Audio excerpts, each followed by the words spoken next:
We have a word for those people. They're our heroes. And it's in moments of greatest stress. I mean, think about all of the films that teach what I'm about to say is absolutely true. All your superhero films, all the Disney films you were raised on, all point to this central truth. It's in the moment of greatest adversity that we need the hero. And remember what Wordsworth says in Tintern Abbey.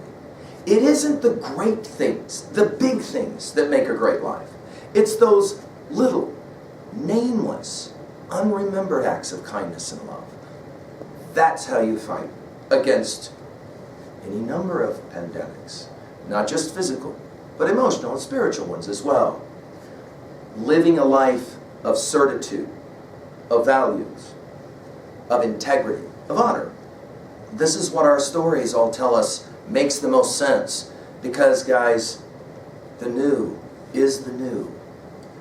While it may be brand new to you, the experience, it isn't new to this world and to the history of this world.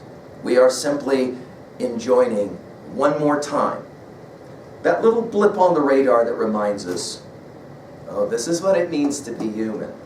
And it is what it means to be human. This is what it means to be humane, which isn't always the same thing. So I challenge you. Comfort those around you. Be strong. And when you find yourself tired, you will understand why we memorize those lines. Up on your feet. This is no time to tire.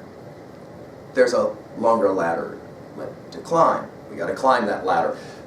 And of course, we'll do that much better if we do that much better together. I wish you the best, and continue your studies as a way to continue your studies. Thank you.